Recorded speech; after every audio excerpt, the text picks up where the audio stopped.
तुकोबार आहेत, ज्ञानोबार आहे, नाथ महाराज, चोखोबार आहे, निलोबार आहे, जनाबाई, मीराबाई, मुक्ताबाई आदी करून संत आहेत. सावता महाराज, गोरोबा काका यांच्या जीवनात साधना झालेली आहे, यांच्या जीवनात तप झालेला आहे. त्यामुळं हे शब्द समाजात परिणामकारक ठरतात. सामान्यांचे शब्द म्हणजे सामान्य वक्ता, सामान्य माणूस शब्दाचा छल करू शकतो, शब्द पांडित्य मिळवू शकतो, पण शब्दाचा प्रभाव नाही. तर संतांचे शब्द काही शक्तिशाली असे शब्द आहेत आणि त्या संतांनी एक समाजाला दिशा दिलेली आहे. दिशाहीन झालेल्या समाजाला योग्य दिशेवर आरूढ करण्याची ताकद ज्यांच्यात आहे ते संत आहेत. पण आजच्या काळाची गंमत काही वेगळी आहे बाबा. जे मूलतः दिशाहीन झाले ते समाजाला दिशा देण्याचा प्रयत्न करतात, हेच आजच्या काळाचं दुर्दैव आहे. दुर्दैव. म्हणून संतांच्या मार्गदर्शनाची समाजाला आवश्यकता आहे. या भरकटलेल्या कालखंडात, विस्कटीत झालेल्या कालामध्ये अस्थिर माणसाला स्थिर करण्याची ताकद फक्त संतांच्या शब्दात आहे.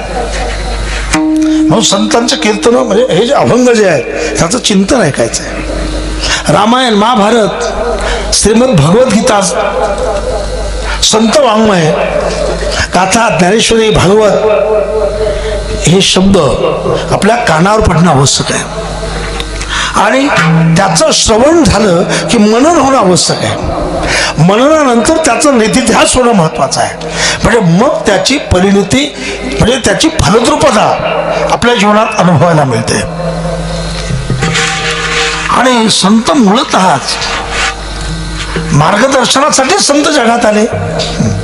तुकोबार आहे, आम्ही वैकुंठवासी आलो याचे कारणासी, बोलले जे ऋषी साच भावे वर्ताया, झाडू संताचे मार्ग, आडराने भरले जग, उच्चिष्टाचा भाग शेष उरला तो शिव, आडराने भरले जग.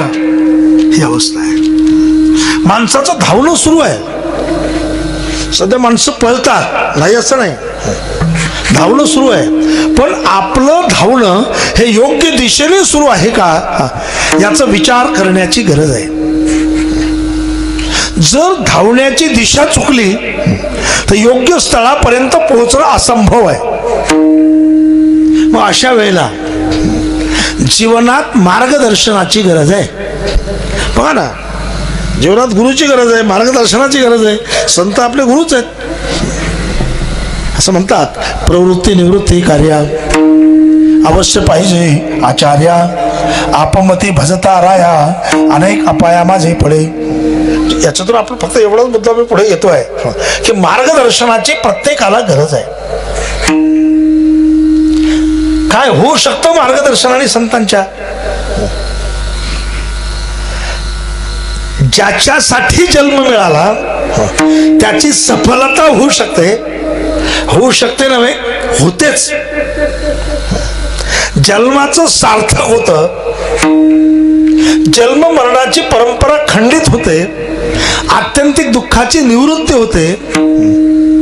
अनिष्टाची निवृत्ती आणि इष्टाची प्राप्ती जर करून घ्यायची असेल तर ते फक्त संत विचारानेच शक्य आहे, अन्यथा नाही. म्हणून संत जे आहेत हे आपल्या जीवनात खरं म्हणजे ते मार्गदर्शन त्यांनी केलेलं आहे. काय मार्गदर्शन संतांनी केलं?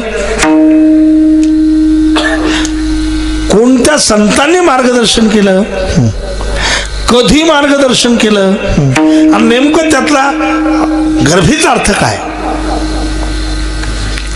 तर आमचा रस्ता चुकलेला आहे बाबा. थोडक्यात मार्ग चुकले विदेशी ऐकले अशी अवस्था आहे. आमचा रस्ता चुकला आमच्या जीवनातला.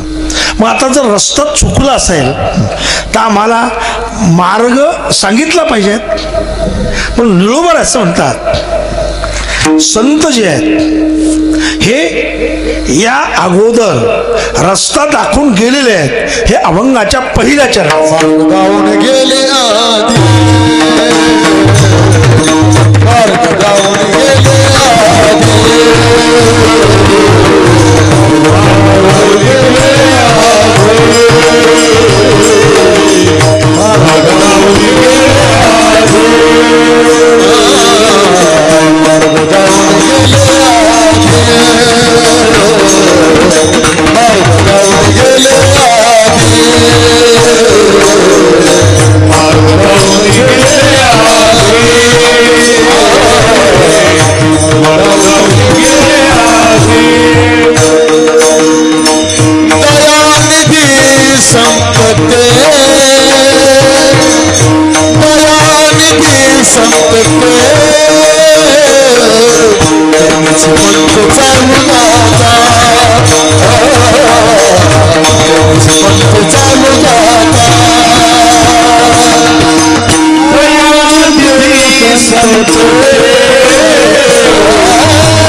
बाबा एकाच दिवसाचा कार्यक्रम म्हणजे 2 दिवसाचा.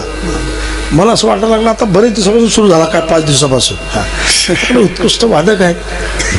आता महाराजांचा काही प्रश्नच येत नाही. सर्व मंडळी म्हणजे एक एका होडी बळी रे. आज मी इथे आलो त्याला आमचे जयराम महाराज भेटले. ते म्हटले आज तुम्ही तिथे होते लग्नात. आज आमच्याकडचं लग्न होतं. तुम्ही पाहिलं असेल का नाही. आमच्याकडचं लग्न होतं आज. म्हणून आज त्या लग्नाला आम्ही हजर होतो. त्या लग्नावरून आता इथे आलो. आमच्या घरचं म्हणजे समजलं का. जगत चालक ब्रह्मांड नायक पांडुरंग परमात्मा का तिथली जर आपल्याकडे सेवा आहे सध्या आपल्या घरचंच लग्न समजा. तर पांडुरंगाचं आणि आई साहेबाचं लग्न होतं. टीव्हीला तुम्ही पाहिलं असेल. मला आल्यावर जयराम महाराज म्हटले अहो ते तुम्ही दिसले टीव्हीला पांडुरंगाच्या शेजारी. आमच्याच घरचं लग्न असल्यामुळे थांबणं आवश्यकच होतं ना. म्हणून चला हा भाग कंसात ठेवा. अभंग असा आहे. अभंगाच्या चिंतनाकडे आपल्याला तिकडे झेप घ्यायची आहे. सर्व मार्गदावणी गेले आधी दयानिधी संतते. तुमचं सर्वांचा पाठ होणार आहे. मावश्या सगळं कुणाचा अभंग आहे. निळवाला. कोणत्या प्रकरणातील आहे. संतपर. आज कुणाची जयंती आहे. तुकोबारायांची जयंती. चला मार्ग दावणी गेले आधी दयानिधी संतते. त्याचा अन्वय बाबा ते अन्वय. ते दयानिधी संत मार्ग दावणी आधी गेले. कोण गेलं. ते कोण. संत. कसे संत. दयानिधी. काय दाखवून गेले. मार्ग. कधी गेले. आधी. कुठे गेले. ठिकाणावर. बाकी पुढे पाहू त्याचा. म्हणजे प्रत्येक शब्दाचं चिंतन पुढे करू. पहिल्याने कुठला शब्द प्रयोग केला मी आता. ते दबकायचंच नाही. चुकलं तर काही काही बिघडणार नाही. पण सर्वांच्या धारण देण्यासाठीचा विषय असतो. ते कोण. ते संतच. पण त्या शब्दात नका सांगू. आता आम्हाला प्रमाणात मांडा. ते कोण. ते नाही ते तर पुढे मांडू. आता फक्त आता सध्या कुठल्या शब्दाचं चिंतन आहे. फक्त ते. नंतर आता पुढे येईल ते एक एक ते कोण. ते संत. कोणचे प्रमाणात मांडा. नाही ते हे आलं ध्यानात का नाही. ते हे कोण. ते हे बस असं आहे. लागली लाईन त्याची. ते निवृत्तीनाथ ज्ञानेश्वर सोपान मुक्ताबाई ज्ञान दीप्तिकाळा.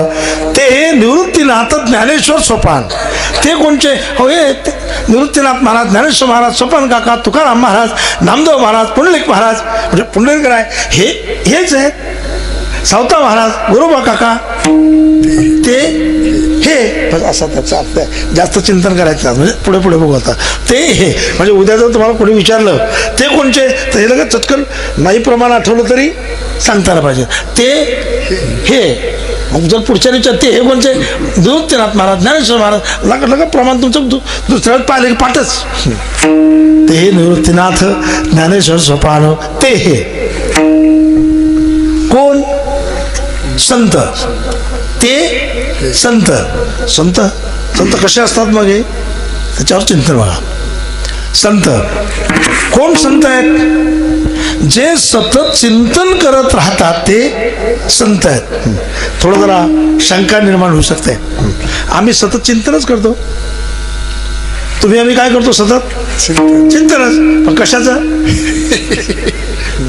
आम्ही चिंतन करतो सतत विषयाचं. पण जे सतत देवाचं चिंतन करतात ते संत आहेत. ज्यांचा विषय आहे ते जीव आहे. ज्यांचा विषय देव आहे ते संत आहेत. तेचे संत तेचे संत ज्यांचा हेत विठ्ठली नेनती काही टाण आठवणा नामस्मरणा वाचवणी. तेचे संत तेचे संत जे सतत चिंतनात घडवून जातात. दिनरजनी हाचे धंदा गोविंदाचे पोवाडे किंवा रात्र न कळे दिवस न कळे अंगी खेळे दैवत ते संत आहे. दयाचे वाचे पुढा भोजे नाम नाचत असे माझे ते संत आहेत. कोण संत? एका जनार्दनी नित्य हरीचे कीर्तन आसन ईशेनी सदा हरीचे चिंतन ते संत आहेत. बस म्हणजे अखंड खंडे ना जीवन रामकृष्ण नारायण सतत. दलिता कांडिता दलिता कांडिता तुझ गाईन रे अनंता तुझ गाईन रे अनंता तुझ गाईन रे अनंता तुझ गाईन रे अनंता.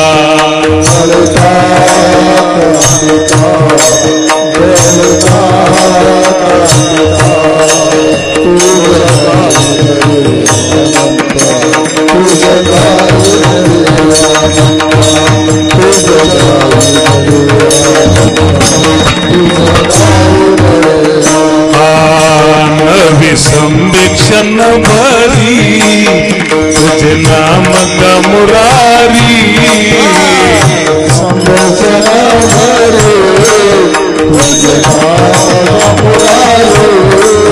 दलिता कांडिता तुझ गाईन रे अनंता तुझ गाईन रे अनंता तुझ गाईन रे अनंता तुझ गाईन रे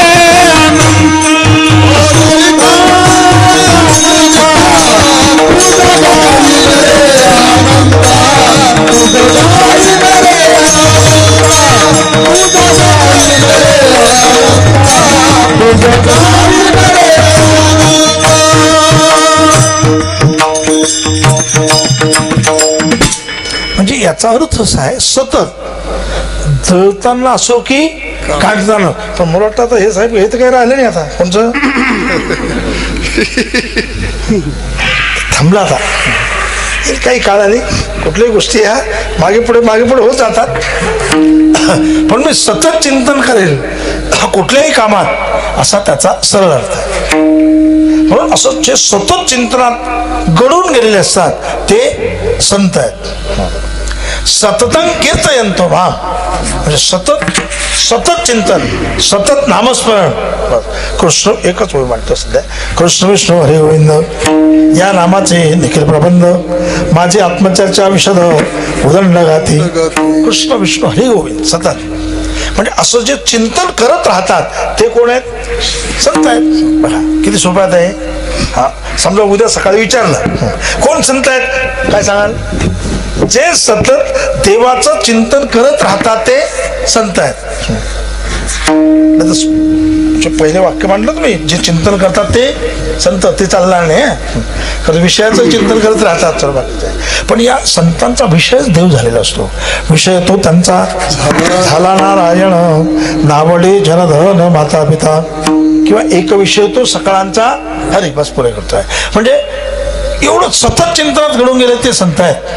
दुसरं एक वाक्य म्हणतोय, जे द्वंद्व रहित आहेत ते संत आहेत. द्वंद्व रहित म्हणजे द्वंद्व रहित संत आहेत. जी ही द्वंद्वाधिक दुरावेले ते संत आहेत.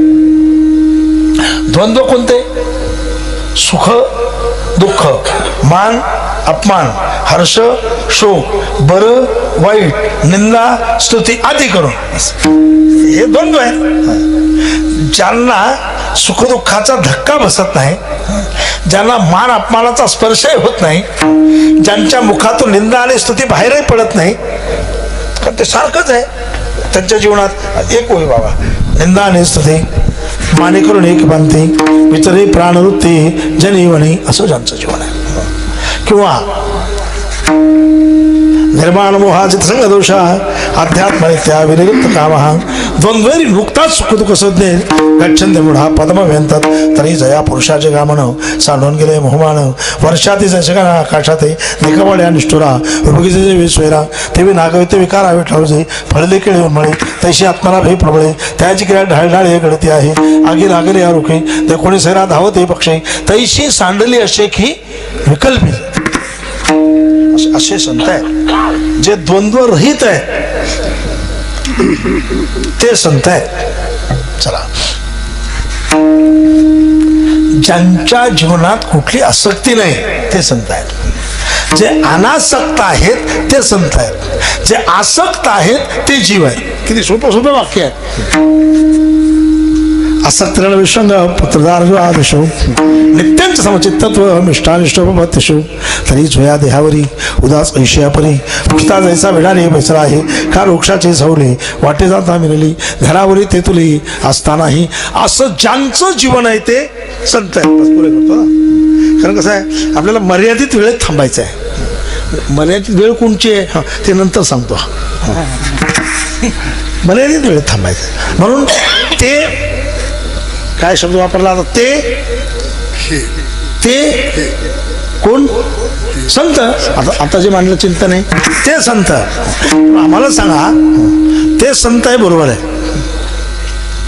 कसे आहेत ते संत? अभंगाच्या बाहेर जायचंच नाही. कसे आहेत? दयानिधी. कसे आहेत ते? दयानिधी आहे. दयानिधी म्हणजे सांगा ना, आम्ही ते ऐकायसाठी झालो. निधी म्हणजे साठा. हो, आपला नामसप्ताह आहे. मग किती निधी संकलित झाला आपण म्हणत का? मग किती साठा झाला? निधी म्हणजे साठा. कशाचा साठा? दयेचा. ज्यांच्याकडे दयेचा साठा आहे त्यांना म्हणतात दया निधी. विठ्ठला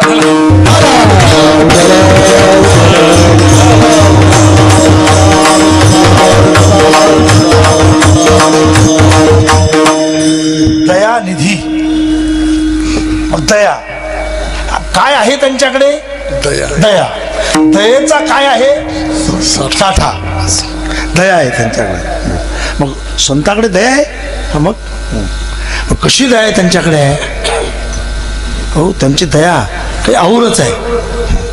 ते नोकर असो, मुलगा असो, सेवक असो, सर्वांच्या ठिकाणी दया करण्याची प्रवृत्ती ज्यांच्याकडे आहे अशी दया त्यांच्याकडे आहे. दया करणे जे पुत्रासी तेच दासा आणि दासी. दया त्यांचं भांडवलच आहे. दया त्यांचं भांडवल आहे. कशी दया आहे? अत्यंत सोप्या शब्दात पुन्हा मांडा. विचारू आपण कोणाला, ज्ञानेश्वर महाराजांकडे जाऊ. आपल्याला काय अडचण काही सांगतील ना आपल्याला. दया या पदावर लिहिताना, दया नाही का, दया पद आलं ना, दया भूतेश्वर उत्तम. हे दया जे दैवी गुण जो आहे दया, त्या दया पदावर लिहिताना दारोबाराने काय सुंदर लिहिलं. आता कशी आहे त्यांची दया? आता दया ते ऐशी पूर्ण चंद्रिका आज ऐशी निववितान कडसे साने थोर तैसे दुःखिताचे शरणे हिरता सकणपणे उत्तम अधमणे भंचुहा पै पायी काठाने हटे तो व्यथाचे वटे तैसा पोळे संकटे पुढीलाचे. तसा पौर्णिमेचा चंद्र आहे, गरीब असो की श्रीमंत असो तो काही त्याचा विचार करत नाही, सर्वांना शीतलता देतो. तसे संत जे आहेत त्यांची अशी दया आहे, म्हणून त्यांना त्यांच्या बाबतीत शब्द प्रयोग केला दया निधी. चला पुढे जाऊ. भराभर पुढे कसं काय चालले तुम्ही? 11ला थांबायचं ना,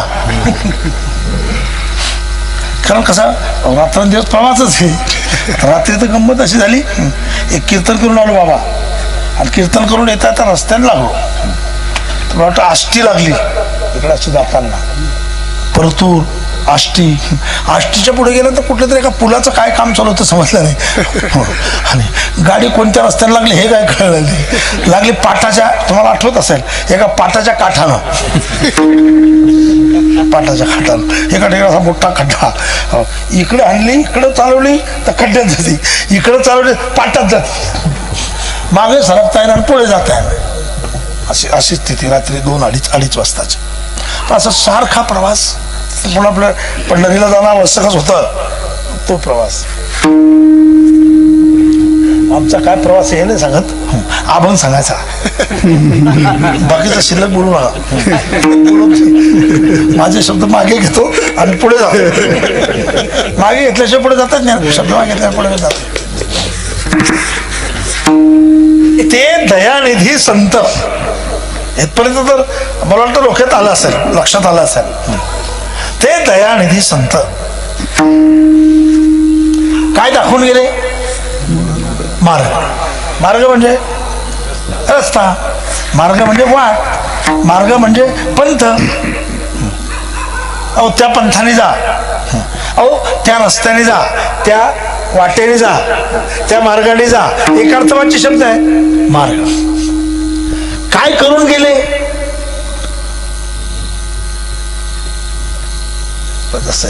दाखवून गेले. काय करून गेले? दाखवून गेले. काय दाखवलं? मार्ग. चला, कधी गेले? आधी. अभंग पाठ करायचा.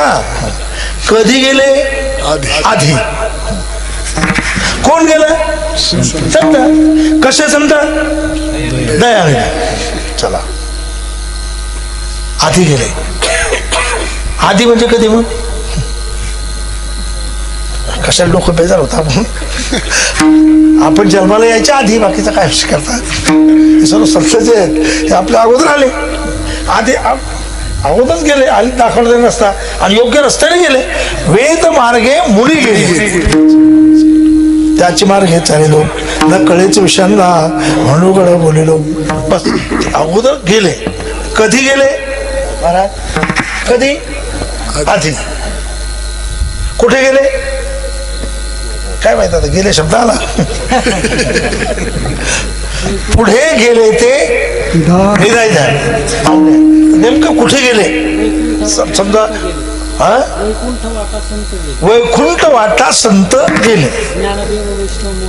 ज्ञानदेव वैष्णव मोठा विठ्ठल नामे मुक्त. म्हणजे वैकुंठ वाटा संत गेले. महाराज कोणत्या वाटेने गेले? तर वैकुंठाच्या वाटेने गेले. पण नेमके नक्की कुठे गेले? मग आता वाटेने गेले, त्या रस्त्याने गेले. हा, सोप्या शब्दात म्हणता, सोप्या एकदम तुमच्या डोक्यात बसलं पाहिजे. जेथून आले तिथे गेले. बस अगदी सोपं. आम्ही वैकुंठवासी म्हणजे जेथून आले तेथे गेले. आले कुठून? आता बघा, नाही आता आपण चिंतन असं करू. 10व्या अध्यायाचा शेवटचा श्लोक आणि त्याचं शेवटचं टोक, मेकांशेन स्थितो जगत. माझ्या एका अंशात सर्व जग भरलं आहे. म्हणजे आता आपण कुणाचे अंश आहोत? देवाचे अंश आहोत. मग तिथनं आलो, मग जायचं कुठे? तिथेच जायचं. जेथून आले तिथे गेले. आम्हाला एकदा सोपं उदाहरण सांगा. सांगतो विठ्ठला.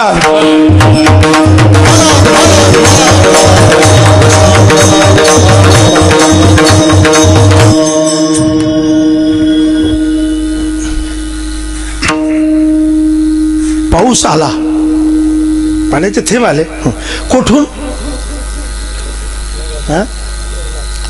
कुठून? ढगातून. काही दबायचं कारण नाही. एकाने सांगितलं आकाशातून आले. आणि आकाश त्या पोकळीतून बाहेर आले, हे मान्य आहे. पण ते आले आकाशातून नाही, ते आले ढगातून. पाण्याचे थेंब ढगातून आले. आपल्या स्लॅबवर पाणी पडला. स्लॅबवर पाणी पडल्यानंतर ते पाणी या नालीत आलं. शेतातलं बांधात गेलं, बांधातलं पुन्हा ओढ्यात गेलं. तसं हे पाणी नालीत, नालीतून ओढ्यात, ओढ्यातून नदीत, नदीतून समुद्रात, तेथून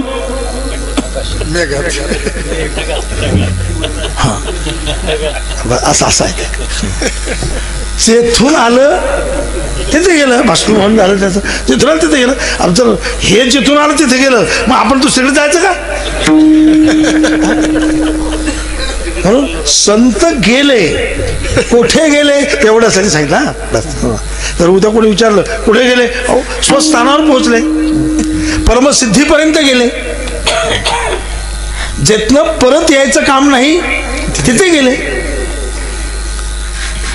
जे परत हे काही निपजणे येत नाही, म्हणून म्हणे पे पायी परमसिद्धी ते. त्या परमसिद्धीवर चला गेले तर समजलं ना.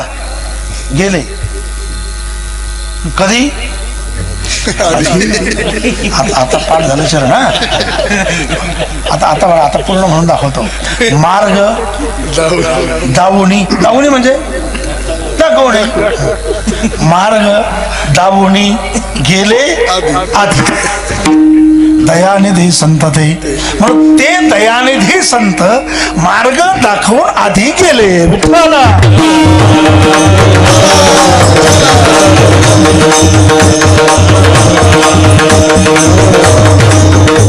एक विषय भावार्थानंतर मी ठेवणार, तुम्ही आताच ठेवतो बाबा, काय अडचण नाही.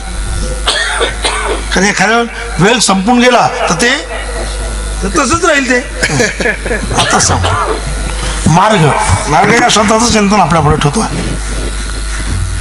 मार्ग दाखवून आधी गेले, पण आम्हाला तो मार्ग कळला पाहिजे ना, कोणत्या रस्त्याने दाखवून गेले म्हणून. तसे प्रमुख मार्ग 4 आहेत. प्रमुख रस्ते 4 पाठ करून ठेवायचे. महाराज महाराज किती रस्ते प्रमुख? 4. आता कोणचे कोणचे? 1 कर्माचा रस्ता, म्हणजे कर्माची वाट. 2 योगाची वाट. 3 ज्ञानाची वाट, ज्ञानाचा रस्ता. कर्माचा मार्ग, योगाचा मार्ग, ज्ञानाचा मार्ग आणि भक्तीचा मार्ग. किती सोपं आहे. किती झाले? किती झाले महाराज? 4. पक्के धडा ठेवले ना. पक्के धडा ठेवलं पुढे मिळवू शकत नाही त्याशिवाय.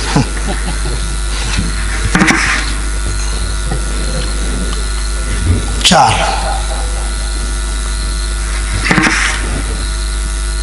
पैकी कोणता दाखवला असेल याचा विचार एका वाक्यात फक्त. तर त्यांनी दाखवला भक्तीचा मार्ग. मग आता प्रश्न हा निर्माण झाला, मग कर्माचा का नाही, योगाचा का नाही?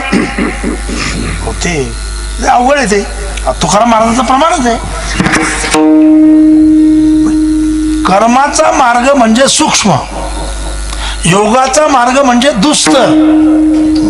मोडून या वाटा.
स्पष्ट करायचंय बाबा की ती वाट कशी आहे, दुस्तर सूक्ष्म आणि दुस्तर. बघा एक वाक्य सांगून ठेवतोय, तुम्ही जर असं म्हटलं ना सूक्ष्म असं जर म्हटलं तर त्याचा अर्थ बदलून जातो. त्याचं ते दीर्घ आहे, सुद्धा सूक्ष्म मग सुद्धा पूर्ण आला पाहिजे, सुदीर्घ आला पाहिजे, त्याचा अर्थ बरोबर निघतो. त्याचा अर्थ बदलायला वेळ लागत नाही, अशी मोठी गंमतच आहे सर्व या चिंतनाची. मोडून या वाटा सूक्ष्म दुस्तर, म्हणजे एक सूक्ष्म मार्ग आहे कोणता, कर्माचा. दुस्तर आहे कशाचा, योगाचा. बघा त्याचं मांडणी करतो थोडक्यात. एक म्हणतात कर्माचा मार्ग सूक्ष्म आहे. कर्म म्हणे पे कवन अकर्मा की म लक्षण, हे जाणून विचक्षण गुंफवणे ठेले. एवढं कठीण आहे. कर्म मंत्र चळे थोडा तरी धडाची ओय वेडा. दुसरा प्रमाण तुका म्हणे विधी निषेधाची डोही पडलिता नाही देव कधी. असं कर्ममार्गाचं अवघड काम आहे. म्हणून कर्म मार्ग सूक्ष्म आहे म्हणून सांगितला नाही. पण योग मार्ग दुस्तर आहे. योगाची या वाटा जे निघाले घाल सुभठा, त्या दुःखाचाची शेल वाटा भागा आला. शेलका वाटा भागा आला. त्याच्यात अवघडच आहे ना. काय अवघड आहे, यम नियम आसन प्राणायाम प्रत्याहार ध्यान धारणा समाधी झाले ना. किती झाले, 8. अष्टांग योगे न सिरिजरया, यम नियम आसन प्राणायाम प्रत्याहार ध्यान धारणा आणि समाधी 8. पुढच्या वाक्यात सांगतोय ते योगातले आपले जे प्रमाण आहेत ना संतांनी दिलेले, योगाचे प्रमाण म्हणणं जड जातं. शरीर शोषण प्राण धन मन झट योग उदा पिढीला कुंडलिनी करिवळ धनभंग वर्धवायूचा शेत तोडणे करी हो वनभंग ब्रह्मरंध्री मिसळे परी मुमुक्षु दंग. असं दंगच आहे, म्हणजे असा दुस्तर मार्ग आहे म्हणून तो सांगितला नाही. पण ज्ञान मार्ग का नाही सांगितला, हे जसं चटकन सांगता येईल ना तुम्हाला. आता एक सूक्ष्म एक दुस्तर हा विहंग मार्ग आहे. ध्यानाचा मार्ग म्हणजे विहंग मार्ग, अतिशय कठीण मार्ग. म्हणजे त्यासाठी अधिकारी असावा लागतो. विवेक वैराग्य शम दम श्रद्धा उपरम समाधान तितिक्षा म्हणजे सर्व असावं लागतं. मोक्षत्व त्याच्यात असावं लागतं. म्हणून त्यासाठी अधिकारी असावा लागतो. कुणाकडनंही ते जमत नाही. म्हणून तो मार्ग अडचणीचाच आहे. म्हणून मग भक्ती मार्ग का सांगितला, हा महाराज भक्ती पंथ बहु सोपा पुण्य लागवे या भक्ती पंथ बहु सोपा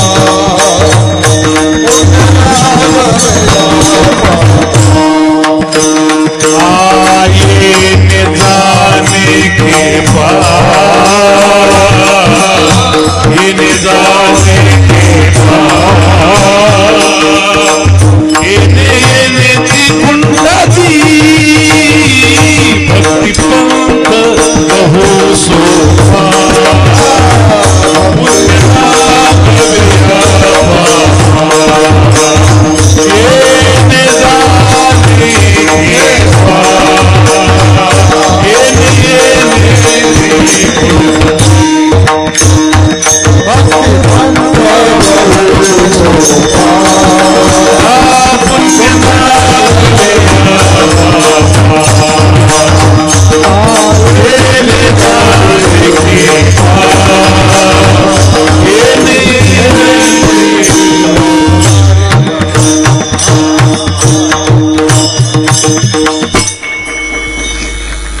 बहुतेक धनात आला असेल तुमच्या. भक्ती पंथ बहु सोपा पुण्य नागवे या पापा येणे जाणे खेपा येणेचे के खंडिते.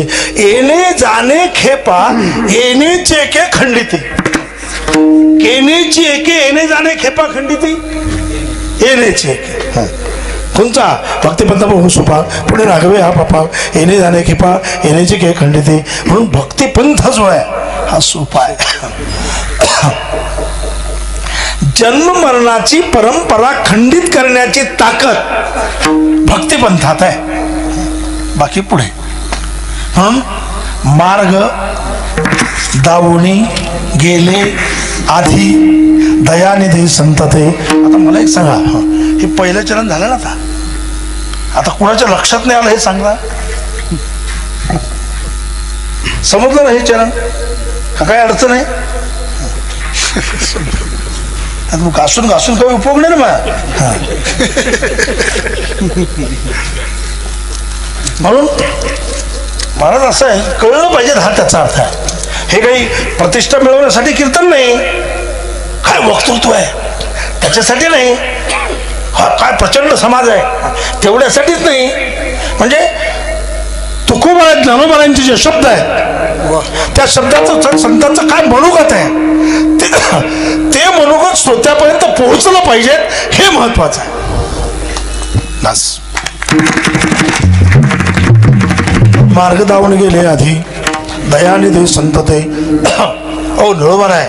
आता आमच्या ध्यानात आलं, संत रस्ता दाखवून संत गेलेले आहेत. मग आम्ही काय केलं पाहिजे? काय केलं पाहिजे आम्ही? तेनेची पंथ चालू जाता, तेनेची पंथ चालू जाता,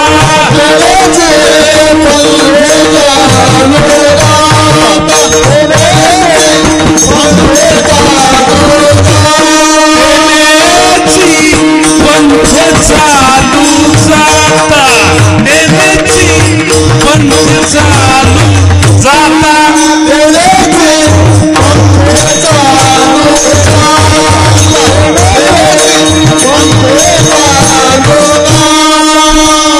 न पडे गुंठा कोठे काही, न पडे गुंठा कोठे काही, तेनेची पंथ चालू जाता, तेनेची पंथ चालू जाता.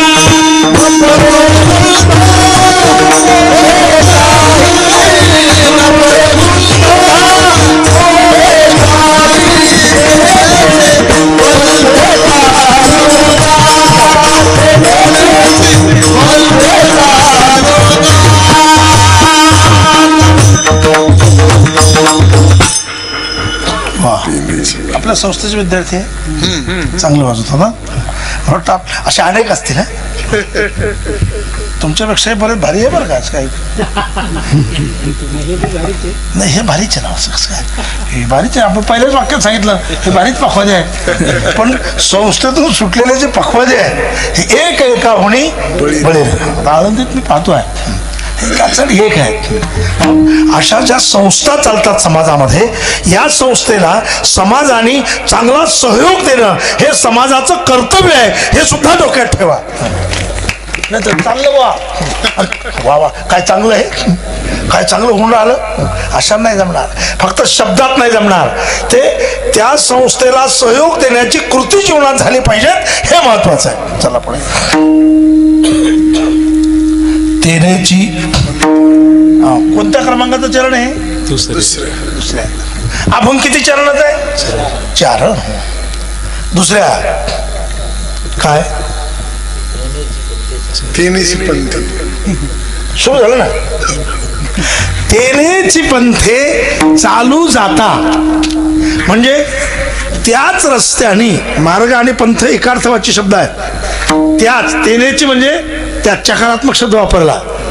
तेनेची, येण्याची नाही बरं का इथे म्हणत नाही, पण तसं इथे तेनेची. काय होतं कधी कधी जिथं तेनेची तिथे येण्याची, आणि जिथे येण्याची तिथे तेनेची होतं. हां, तसं आपल्याकडे नाही. म्हणजे आपल्या सर्व टाळकरी हुशार असल्यामुळे काय अडचण नाही.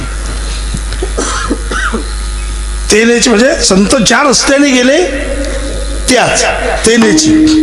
पंथ म्हणजे रस्ता, तेनेची पंथे चालू जाता म्हणजे चालत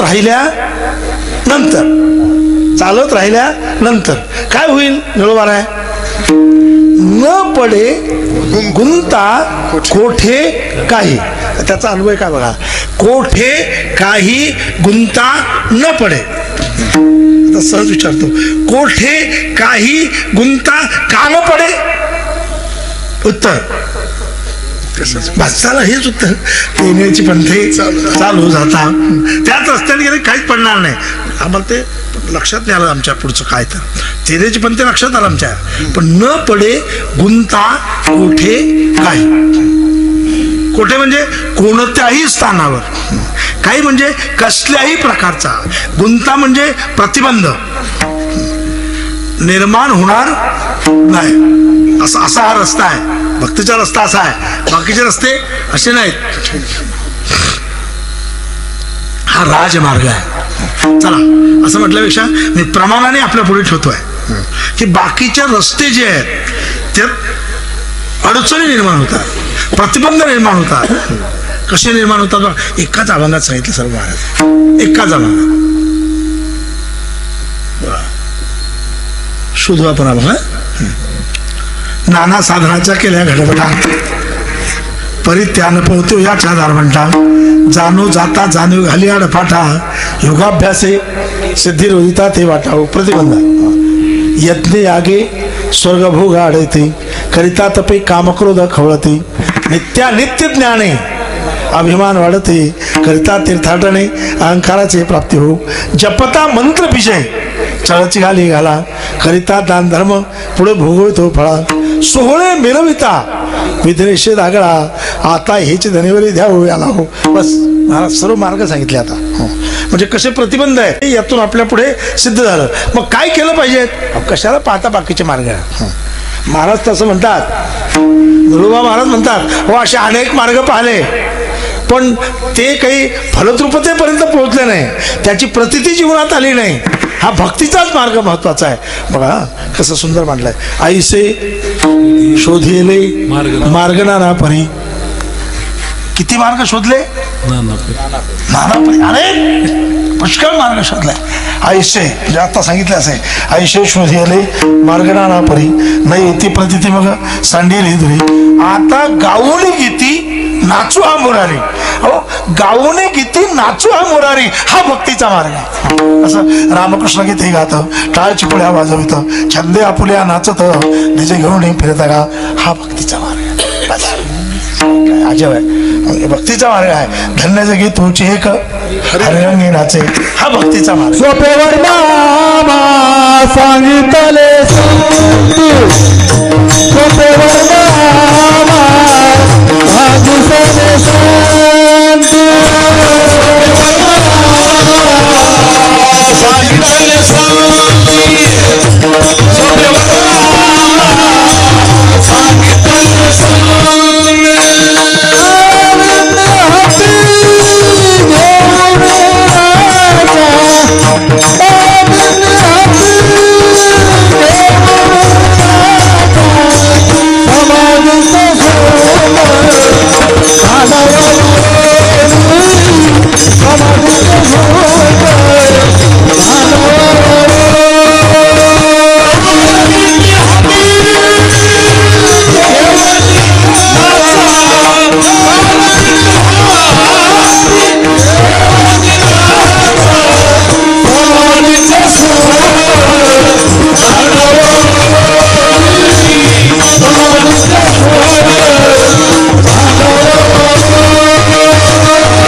घेतले रस्त्याला लागले, चालली दिंडी.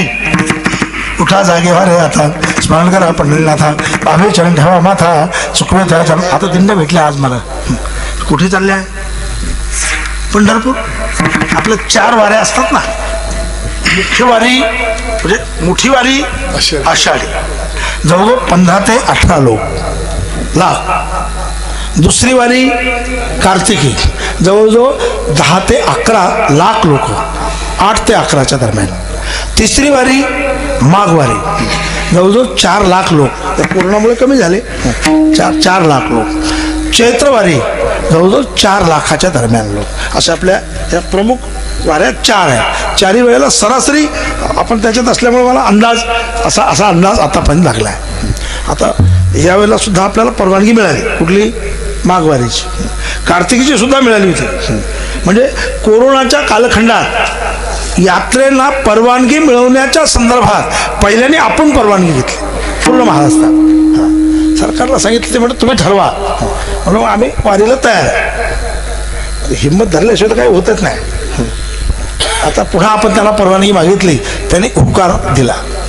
पण हे काय, होकार जरी दिला ना तर लोक कोरोनामुळे दबकूनच राहिले. एक मुद्दा. आणि यष्ट्या पण वाटतं थोडाफार सुरू आहेत. आणि त्याचं असं झालं, कोणी म्हणतो ते रिटायर झालेले ड्रायव्हर, कोणी म्हणतं इकडून तिकडून आणलेले आहेत. लोक बसायला आता घाबरायला लागले.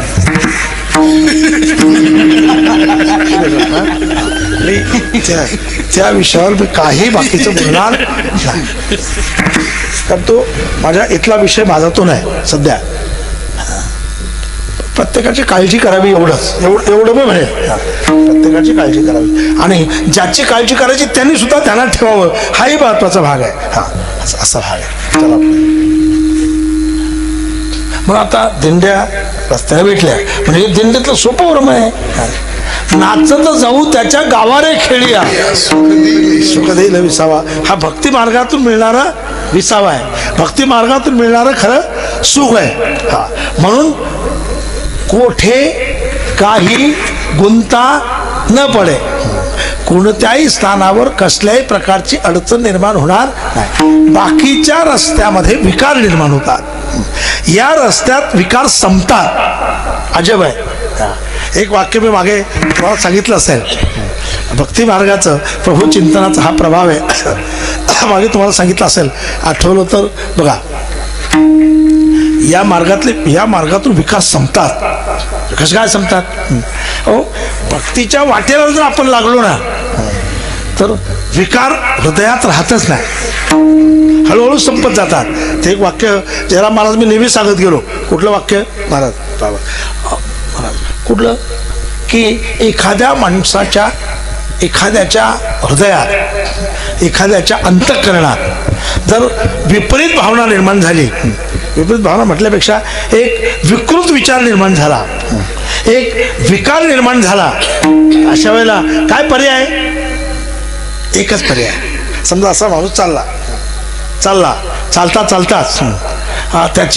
त्याच्या मनातला भाव जो आहे हा विकाराकडे पोहोचला काही कारणाने. मी त्याच्या कारणाचं सध्या स्पष्टीकरण देत नाही, कारण माझा वेळ जवळजवळ संपत आलाय. पण तरी विकार निर्माण झाला, काय केलं पाहिजे? एकच रस्ता आहे, एकच मार्ग आहे. काय मार्ग आहे? जर नको तो विचार मनात निर्माण झाला, नको ती विकृती निर्माण झाली, नको तो दुर्विचार निर्माण झाला, अशा वेळेला चालता कुसंगतीचा परिणाम झाला, एक जागेचा अपवित्रपणाचा परिणाम झाला, मागील काही कर्माचा परिणाम झाला असेल, तर त्यावेळेला एकच पर्याय. म्हणजे काय पर्याय? जर विकार निर्माण झाला असेल, नको ती भावना मनात निर्माण झाली असेल, तर एकच करा, फक्त प्रभूचं चिंतन. रामकृष्ण हरी रामकृष्ण हरी रामकृष्ण हरी रामकृष्ण हरी रामकृष्ण हरी रामकृष्ण हरी रामकृष्ण हरी रामकृष्ण हरी रामकृष्ण हरी रामकृष्ण हरी रामकृष्ण हरी रामकृष्ण हरी रामकृष्ण हरी रामकृष्ण हरी म्हणा. रामकृष्ण हरी रामकृष्ण हरी म्हणता म्हणता तुमच्या मनातला निर्माण झालेला चुकीचा विकार, चुकीचा विचार हा केव्हा संपला हे तुम्हाला कळणार सुद्धा नाही. ही ताकद ज्याची आहे ती भक्तीच्या मार्गाची आहे. बस नावाची आज पुढे करतोय. म्हणून कोठे काही गुंता न पडे, बस पुढे. आणि तुम्ही उत्तर दिलंच, कोठे काही गुंता का न पडे? तेरेच पंथे चालू जातात. बाबा वाजले किती बा, काय व्हायचं? सांगत प्रत्येक, कारण आपल्याला 11 थांबायचं आहे ना, पण प्रत्येक चरणावर चिंतन करता प्रत्येक चरणावर चिंतन, विस्तारित चिंतन जर आपण केलं तर ते पुन्हा. आणि वक्तात्व आहे, ज्याला वेळेत थांबता येतो तो वक्तात्व आहे. काय असतं, आपण लोक कष्ट करतो, कुठले ऑफिसचं असो का शेतातले असो, कष्ट करणारं एक कष्टमय आपल्या लोकांचं जीवन आहे. आणि त्यातून ठराविक वेळेपर्यंत हे जुळतं.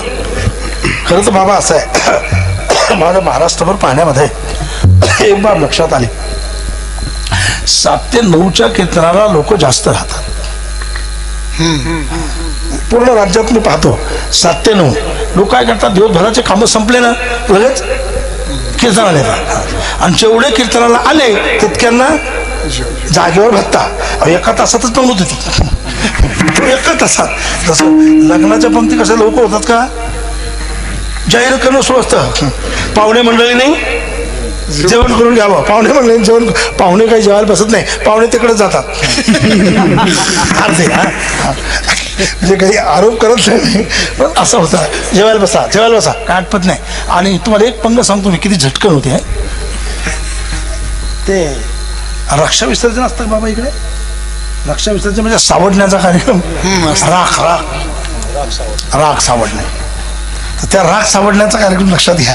राग सावडण्याच्या कार्यक्रमाला जेवढे लोक येतात तर ते जेवत असतील ते, पण 10 वाजता गेले, 11 वाजता आले समजा, किंवा 10:30 आले राग सावडून, आणि आल्यानंतर पंगत बसलेली असते. अहो इतक्या झटकन आठवतं, एका तासात लोक जिकडं तिकडं भांडे धुवायला मोकळे. किती चटकन आठवते पंगत नाही का, इकडे नाही पडत, पण काही भागात अशी पद्धत आहे तर ते झटकन आठवतं. त्या पंक्तीत लग्नाची पंगत आठवत नाही, तशी कीर्तनाच्या अगोदरची पंगत जी आहे ना लांबती. पण 7 ते 9च्या ज्या पंक्ती पाहिल्या ना मी, काही ठिकाणी अख्खे गाव पाहिले जेवायला.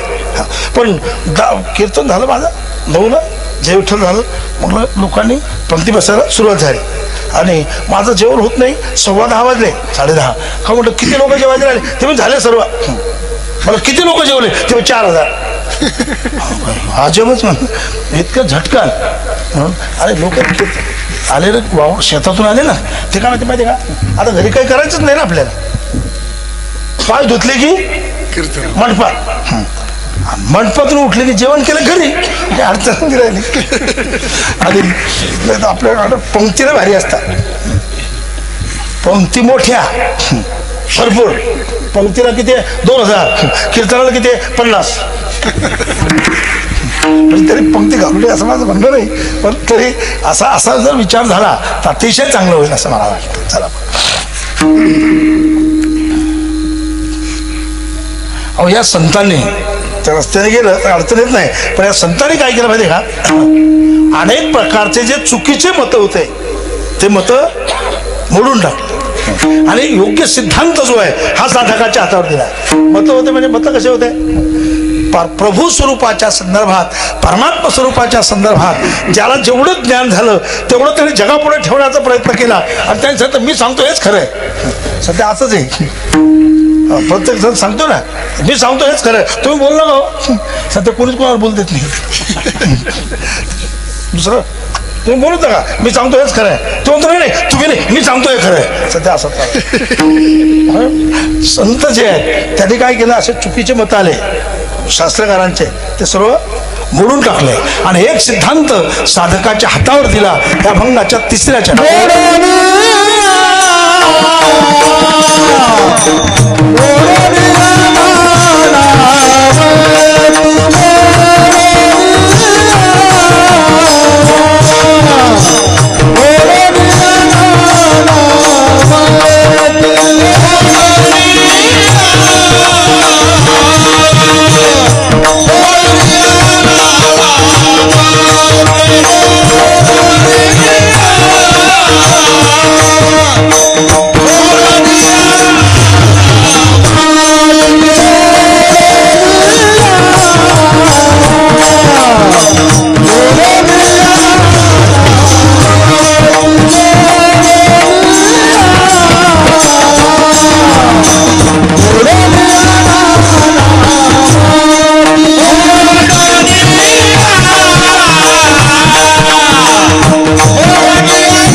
लक्षात आलं माझा वेळ संपला म्हणून. आता काही 11ला 10 मिनिट कमी राहिले नाही.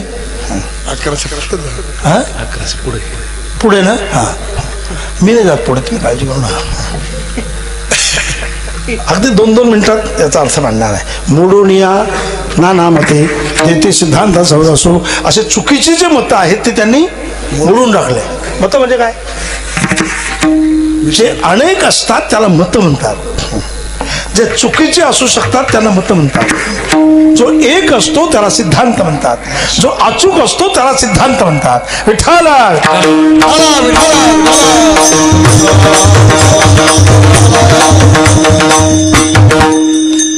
वाक्य. जे अनेक असतात ते मत असतात. जो एक असतो तो सिद्धांत असतो. जे चुकीचे असू शकतात ते मत असतात आणि जो अचूक असतो तो सिद्धांत असतो.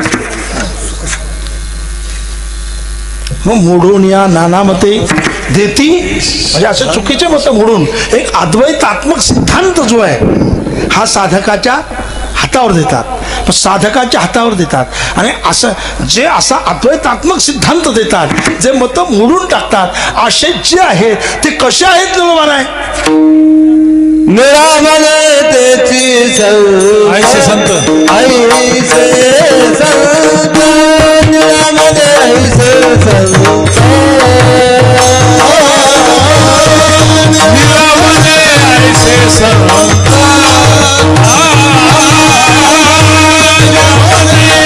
ऐसे संत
ऐसे संत कृपावंत सुखसिंधू निरा म्हणे ऐसे संत.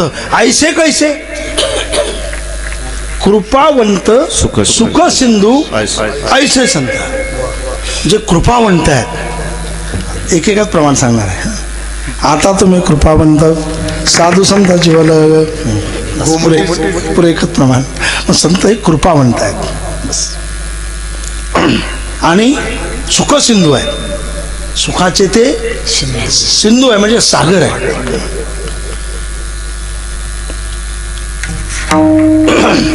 सुखाचे सागर आहेत. सुख एक हे चिठाई बहुपाई संत. तुका म्हणे संत सुखाचे सागर. तुका म्हणे संत सुखाचे सागर. मना निरंतर धनी घे.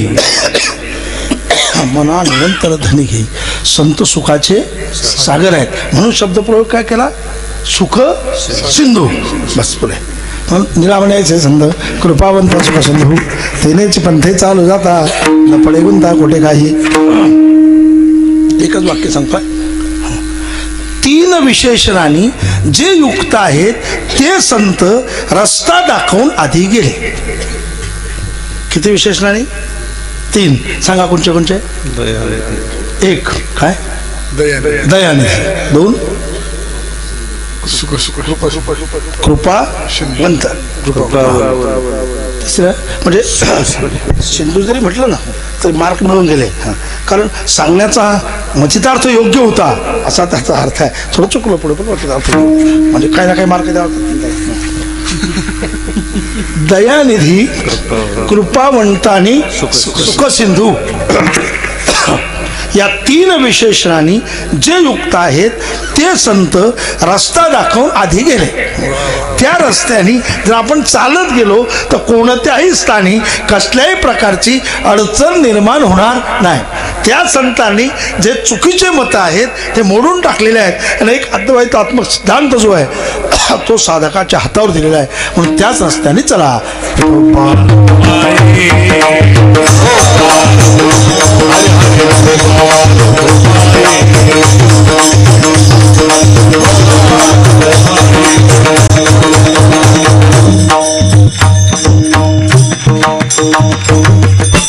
ज्ञानेश्वर माऊली